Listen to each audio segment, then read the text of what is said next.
हे guys hello everyone. 21 सितंबर का current affairs discuss करते हैं। It's me Bushra Khan your friend. हर सेशन को कंप्लीट और ध्यान से रोज़ाना सुना करें। अगर आप रोज़ाना सारे लोग सुन लिया करेंगे तो आपको टू द टाइम सेशन मिला करेगा और मिलता था। जैसे अब आप प्रॉपर सुनते नहीं हैं, कंसंट्रेशन नहीं करते हैं, तो इसी वजह से फिर मेरा मन भी नहीं करता कि इतनी मेहनत की जाए, लेकिन ये आपका नुकसान है। अब मैं 2 दिन का सेशन बनाती हूँ तो मुझे बहुत मेहनत करनी पड़ती है, तो मैं कुछ ना कुछ छोड़ती हूँ फिर, और मैं नहीं चाहती कि मैं आपका कुछ एक भी क्वेश्चन मिस करूँ। ठीक है, तो ध्यान से आप इस चीज़ को प्लीज़ ध्यान में रखा करें और ऐसा मत करें कि मुझे आपसे बार बार कहना पड़े। हर सेशन को कंप्लीट सुना करें और जहाँ जिस सोशल मीडिया प्लेटफॉर्म पर होते हैं और शेयर ज़रूर कर दिया करें। Okay, let's start first question. पहला क्वेश्चन है, हाल ही में अभी समान कार्य के लिए समान वेतन अंतर्राष्ट्रीय दिवस, क्या अंतर्राष्ट्रीय समान वेतन दिवस ये भी कह सकते हैं, कब मनाया गया है? तो ये भी 18 सितंबर को मनाया गया है, क्योंकि मैंने 18 सितंबर को आपको वर्ल्ड बैम्बू डे बताया था, याद है? और ये भी बताया था कि चाइना नंबर 1 पर है, इंडिया नंबर 2 पर है वर्ल्ड बैम्बू डे में। और 18 सितंबर को ही अभी समान कार्य के लिए समान वेतन का अंतर्राष्ट्रीय दिवस मनाया जाता है, यानी इंटरनेशनल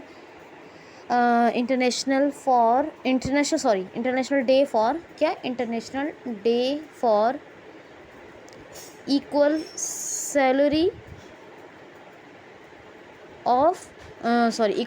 फॉर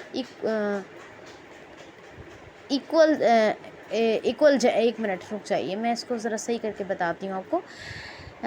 ये है इंटरनेशनल डे ऑफ लगाइए यहाँ पर, international day of equal salary for equality of gender, या इक्वल जेंडर कर सकते हैं। ठीक है, तो फॉर इक्वलिटी ऑफ जेंडर कर देंगे तो भी अच्छा रहेगा। तो international day of equal salary for equality of gender या फॉर इक्वल जेंडर, तो ये आप याद रखेंगे। ये 18 सितंबर को मनाएंगे। जेंडर की बेस पर कोई डिस्क्रिमिनेशन नहीं होगा सैलरी में, समान कार्य के लिए समान वेतन। और ये कौन सा डीपीएसपी कहता है? अगर आपको याद है तो ज़रा मुझे बताइए। DPSP, directive states principle policy. ठीक है, चलिए तो नेक्स्ट क्वेश्चन है, हाल ही में संपत्ति पंजीकरण को डिजिटाइज करने वाला कौन सा राज्य बना है? तो महाराष्ट्र। जी हाँ, महाराष्ट्र संपत्ति अधिकार को पंजीकृत करने वाला पहला राज्य बना है, महाराष्ट्र। आपको पता है जीन बैंक परियोजना को मंजूरी इसने ही दी थी। अभी नागपुर में सबसे बड़ा फ्लाईओवर, डबल डेकर वाला फ्लाईओवर बन रहा है, और डबल डेकर एसी बस को अभी शुरू किया गया था।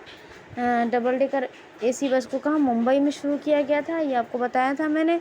और महावत नाम का एक त्यौहार मनाया गया था महाराष्ट्र के नागपुर में। तो ये सब बातें मैंने आपको बताई। एक नाथ शिंदे इसके वो हैं, चीफ मिनिस्टर हैं। गवर्नर कौन है? गवर्नर भगत सिंह कोश्यारी।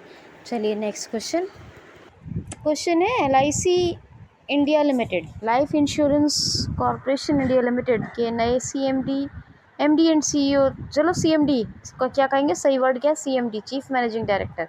तो CMD कौन बने? तो प्रसन्ना कुमार मोटपल्ली। ये LIC इंडिया लिमिटेड के अभी नए CMD, चीफ मैनेजिंग डायरेक्टर बने हैं। 1956 में स्थापना हुई थी जी LIC इंडिया लिमिटेड की, मुंबई में हेडक्वार्टर। और न्यू CMD तो यही बन गए हैं, प्रसन्ना कुमार मोटपल्ली। आपको कल ही परसों बताया, मुकुल रोहतगी कौन बन रहे हैं? नए अटॉर्नी जनरल ऑफ इंडिया। 1 अक्टूबर से 30 सितंबर को ख़त्म हो रहा है वेणुगोपाल जी का कार्यकाल। ठीक है ना? अच्छा, नेक्स्ट क्वेश्चन है, हाल ही में अभी राज्यों के सभी पर्यटन मंत्री और केंद्रीय पर्यटन मंत्रियों का एक सम्मेलन कहाँ आयोजित हुआ है? तो इसका आयोजन हुआ है अभी हिमाचल प्रदेश में। और आपको बताया था हिमाचल प्रदेश के बकलोह में हुआ है इस बार, क्या? वज्र प्रहार एक्सरसाइज। पिछली बार आपको बताया था मैंने कि हिमाचल प्रदेश में किस जगह हुआ था, लेकिन इस बार बता रही हूँ कहाँ, बकलोह हिमाचल प्रदेश में। नारी को नमन योजना यहीं पे हुई थी ना, और ये तो बता ही दिया मैंने, वज्र प्रहार। और प्लास्टिक क्या था, प्लास्टिक बाय बैग योजना, यानी प्लास्टिक सेल करके तो इसको सेल प्लास्टिक बाय योजना होना चाहिए था, पर प्लास्टिक बाय योजना याद रखिए, बाय बैग योजना, प्लास्टिक बाय बैग योजना ये भी शुरू हुई हिमाचल प्रदेश में। तो हिमाचल प्रदेश की तो बहुत सारी बातें हैं जो बताती रहती हूँ। ग्रेट हिमालयन के और थ्रेगंगा और एक कौन सा पिन वैली, ये नेशनल पार्क है, ठीक, याद रखना। नेक्स्ट को Shimla capital, Jairam Thakur chief minister हैं, जयराम ठाकुर, और गवर्नर कौन है, राजेंद्र अरलेकर। नेक्स्ट क्वेश्चन है, हाल ही में अभी 120 फीट ऊंचा राष्ट्रीय ध्वज अभी राष्ट्र को किस केंद्र शासित प्रदेश ने समर्पित किया है? तो आपको क्या लगता है, लॉजिक लगाइए। तो जम्मू एंड कश्मीर ने, जी हाँ, जम्मू एंड कश्मीर के जम्मू एंड कश्मीर के उपराज्यपाल यानी लेफ्टिनेंट गवर्नर मनोज सिन्हा ने अभी 120 फीट ऊंचा राष्ट्रीय ध्वज अपने राष्ट्र को समर्पित किया है। अब तो यूटी है और लद्दाख भी यूटी है। अच्छा, आपको पता है क्वार विद्युत जल परियोजना ये किस नदी पर बनी है? चिनाब रिवर पर। ये कहाँ है? जम्मू एंड कश्मीर में।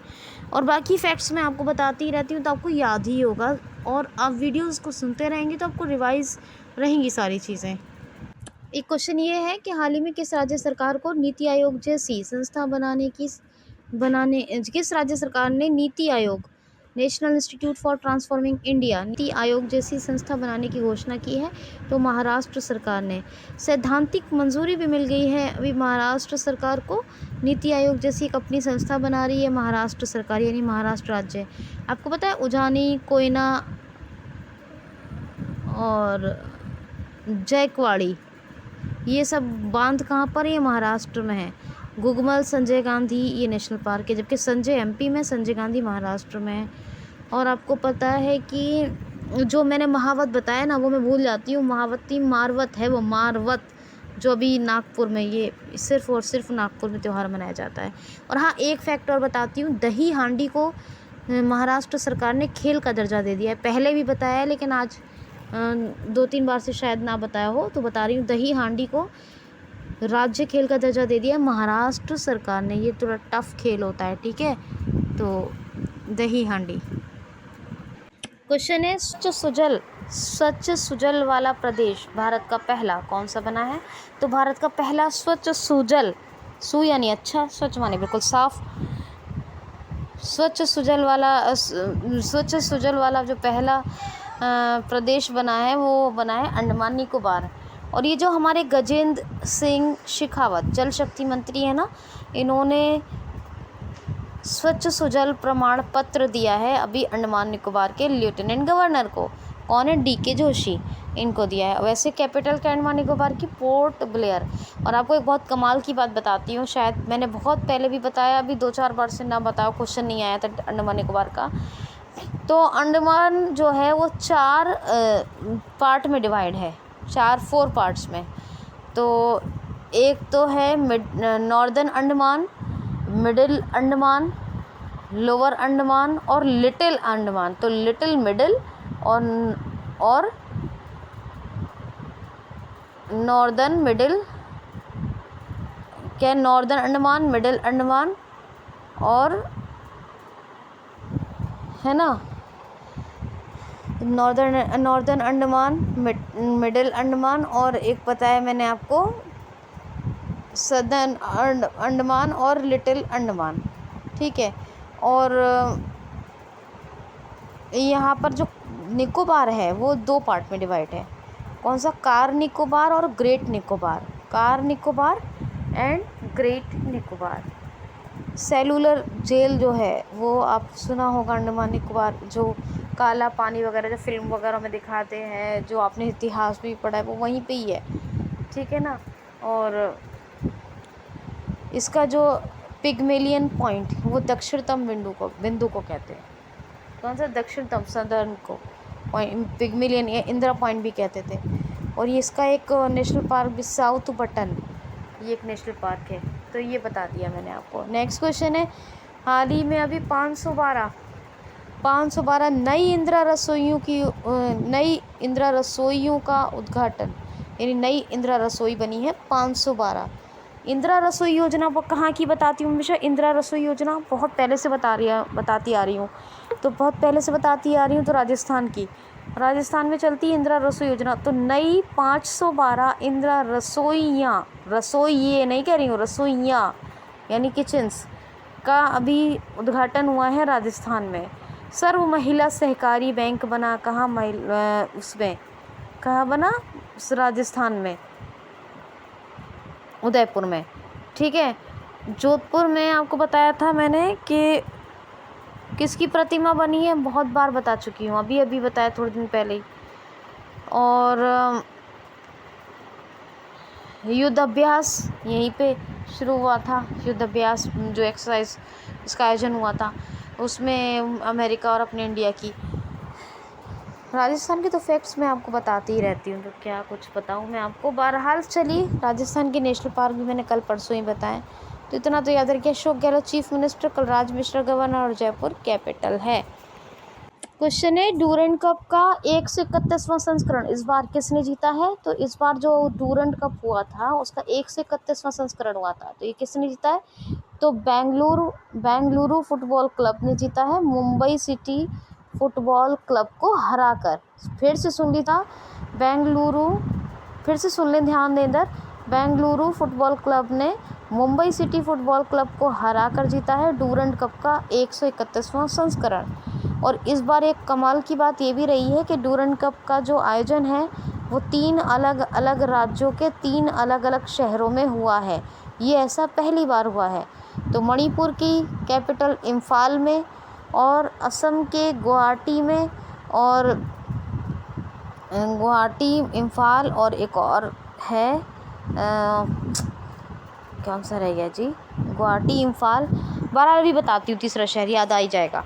तो ये 3 तो ठीक है, याद रखना। नेक्स्ट क्वेश्चन है, हाल ही में बजरंग पुनिया ने अभी वर्ल्ड रेसलिंग चैंपियनशिप में कौन सा पदक जीता है? तो सर्बिया के बेलग्रेड में हो रही है वर्ल्ड रेसलिंग चैंपियनशिप, यानी विश्व कुश्ती चैंपियनशिप। बजरंग पुनिया उसी के तो प्लेयर हैं। तो इन्होंने अभी 65 वर्ग किलोग्राम में कांस्य पदक जीता है। क्या जीता है? कांस्य पदक, याद रखना। नेक्स्ट क्वेश्चन है, हाल ही में अभी किस राज्य सरकार ने हर स्कूल में कंपलसरी स्पोर्ट्स पीरियड यानी अनिवार्य खेल पीरियड और बैक डे लागू करने की घोषणा की है? तो बिहार राज्य सरकार ने। ये जो NEP आया है ना, न्यू एजुकेशन पॉलिसी, उसी के तहत, नई शिक्षा नीति के तहत नो बैक डे और कंपलसरी प्ले या स्पोर्ट्स पीरियड ये लागू करने की घोषणा की है बिहार राज्य सरकार ने। बहुत सारी चीज़ें मैंने आपको बताई हैं, चाहे वो इथेनॉल संयंत्र बिहार में, जहाँ पूर्णिया में बताया था, या फिर सबसे बड़ा स्वर्ण भंडार बताया, बहुत कुछ बताया है। और यहाँ पर कलरव पक्षी महोत्सव भी मनाया जाता है, कलरव पक्षी महोत्सव। वाल्मीकि नेशनल पार्क यही है। अच्छा, गवर्नर फागू चौहान और Nitish Kumar chief minister, Patna capital है। अभी मैं आपको याद आता है, एक बताती हूँ शहर तीसरा। पहले एक क्वेश्चन लेते हैं, फिर वो शहर पहले सुन लीजिए। हाल ही में अभी देवेंद्र झांझरिया ने अभी पैरालिटिक्स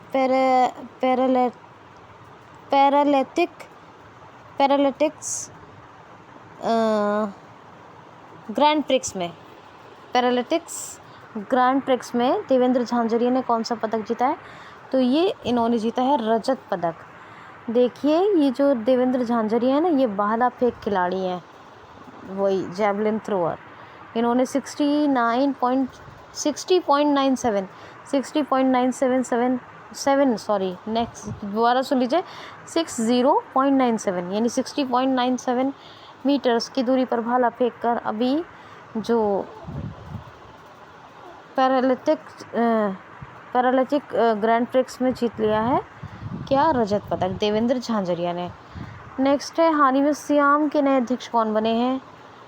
सियाम तो ऑटोमोबाइल्स मैन्युफैक्चरिंग है ये सियाम, इसमें तो कोई मुश्किल है ही नहीं, तो मैं आपको क्या बताऊं। तो सियाम के नए अध्यक्ष कौन बने, बस वो बताती हूँ, विनोद अग्रवाल। कौन बने? विनोद अग्रवाल। ठीक है, ठीक है जी, ओके। और अब सुनिए एक बात मेरी ध्यान से, वो जो मणिपुर का इम्फाल है और दूसरा मैंने आपको बताया था गुवाहाटी असम का, और तीसरा है कोलकाता, कैपिटल किसकी है? वेस्ट बंगाल की। यहाँ पर इस बार डूरंड कप का आयोजन हुआ था, ठीक है, तो याद रखना। नेक्स्ट क्वेश्चन है, हाल ही में भी किसने अनुसूचित जनजाति का, किस राज्य सरकार ने अनुसूचित जनजाति का आरक्षण यानी रिजर्वेशन 6% से बढ़ाकर 10% करने की घोषणा कर दी है? किस राज्य सरकार ने अनुसूचित जनजाति का आरक्षण 6% से बढ़ाकर 10% करने की घोषणा कर दी है? तो तेलंगाना राज्य सरकार। यहाँ पर डिस्प्ले फैब्रिकेशन यूनिट बनने जा रही है, DFU, कहाँ? हैदराबाद में। और टी हब फैसिलिटी, ये टी हब सर्विस शुरू हो रही है हैदराबाद में, ठीक है। और यहाँ पर NTPC ने सबसे बड़ी तैरती हुई परियोजना लगाई, काय में? हैदराबाद, तेलंगाना में। बोनालू त्यौहार यहीं मनाया जाता है, बोनालू। और प्राणहिता पुष्करल त्यौहार, बहुत कोई, ठीक है। और जो है बहुत कुछ है हैदराबाद का, तो मैं आपको बताती रहती हूँ। कवल अमराबाद टाइगर रिजर्व है, और कासु ब्रह्मानंद रेड्डी मृगावड़ी और महावीर हरिना वनस्थली नेशनल पार्क है। जगन मोहन रेड्डी नहीं, के चंद्रशेखर राव चीफ मिनिस्टर, और डॉक्टर तमिलसाई सौंदरराजन ये गवर्नर हैं, और लेफ्टिनेंट गवर्नर भी हैं किसकी? पुडुचेरी की। क्वेश्चन है जी, पहले हाँ सर SCO के बारे में सुनिए। हाल ही में शंघाई कॉरपोरेशन ऑर्गेनाइजेशन SCO के आपको बताया था चीफ गेस्ट कंट्री कौन रहेगी? बांग्लादेश। लेकिन ये कौन सी ईयर का है जो शंघाई कॉरपोरेशन ऑर्गेनाइजेशन का सम्मेलन होगा? इसकी मेज़बानी करेगा, आपको ये भी बताया था कौन करेगा? भारत करेगा। और 2023 का सम्मेलन, क्योंकि आपको पता है SCO का जो 2020 का सम्मेलन था उसकी मेज़बानी किसने की थी? समरकंद। किसकी कौन से शहर में? उज़्बेकिस्तान। और 2023 में करेगा अपना इंडिया, जांगमिंग इसके SCO के हेड है, बीजिंग में इसका हेडक्वार्टर है। वैसे 2001 में स्थापना हुई थी। आज आपको एक बात मैंने भी पढ़ी थी, मैं बताती हूँ कि इसमें 8 मेंबर्स हैं, जिसमें 6 तो परमानेंट हैं और 2 जो हैं वो नॉन परमानेंट, यानी बाद में, मतलब 6 हैं तो 8 परमानेंट, लेकिन 6 ऐसे हैं 8 में से 6 जो क्रिएशन यानी कि जिनका इस्टेब्लिशमेंट में इसका हाथ है, जो इस्टेब्लिश किया है, तो उसी टाइम से हैं वो 6। तो रूस, चीन, उज़्बेकिस्तान, अफ़गानिस्तान, नहीं, हाँ ठीक है, उज़्बेकिस्तान, अफ़गानिस्तान, कज़ाकिस्तान, तजाकिस्तान और रूस, चीन तो हो ही गए, ये 6 हो गए। और इंडिया, पाकिस्तान, अपना देश भारत और पाकिस्तान 2017 में शामिल हुए, ठीक है। नेक्स्ट क्वेश्चन है, हाल ही में नंजराय को अभी बर्ड सेंचुरी, पक्षी विहार, किस राज्य सरकार ने डिक्लेयर किया है? तो किस राज्य ने में अहमियत मिल गई? अब ये नया बन गया है, पहले नहीं था लेकिन अब डिक्लेयर हो गया है बर्ड सेंचुरी यानी पक्षी विहार नंजराय। त्रिपुर में है ये। मुख्यमंत्री, ये तमिलनाडु में है त्रिपुर, और से वहीं है नंजराय बर्ड सेंचुरी डिक्लेयर हो गया, ठीक है, याद रखना। मन्नार की खाड़ी में 5वां हाथी रिजर्व भी तो मिला था हाँ, तो मन्नार की खाड़ी में 5वां हाथी रिजर्व यानी मिला, एलिफेंट रिजर्व मिला था। मन्नार की खाड़ी नहीं, अगस्त मलाई। कहाँ? अगस्त मलाई में। और मुख्यमंत्री नाश्ता योजना यहीं शुरू हुई थी, ठीक है, मुख्यमंत्री नाश्ता योजना। और इसके अलावा TX2 अवार्ड मिला था उसको, TX2 अवार्ड मिला था किसको? आपको पता है सत्यमंगलम टाइगर रिजर्व को। स्मार्ट सिटी फंड को जो है यूज़ करने के मामले में नंबर 1 पर है तमिलनाडु, है ना। और ये भी आपको बताया था, यहाँ जल्लीकट्टू का आयोजन होता है, आदिपुरम त्यौहार यहीं मनाया जाता है, और भी बहुत कुछ बताया आपको। खैर जल्दी कर लेते हैं। और यहाँ पर जो है, क्या भूल गई मैं, मुख्यमंत्री नाश्ता योजना तो बता ही चुकी हूँ, शुरू हो गई है। और भी बहुत कुछ मैंने आपको बताना था और बताती रहती हूँ। हाँ, फिश प्रोडक्शन नंबर 1 पर है, veg production UP, fruit production Andhra Pradesh, और शुगर प्रोडक्शन महाराष्ट्र, ठीक है। और क्या है, चीफ मिनिस्टर कौन है? तो चीफ मिनिस्टर हैं एम के स्टालिन, गवर्नर हैं यहाँ के R N Ravi, Chennai capital. चलिए जी, आज के लिए इतना ही। लाइक कमेंट जरूर करें, किसी को सब्सक्राइब कर लें, बेल आइकन को हिट जरूर कर लें। अपना ख्याल रखें। Thanks for watching.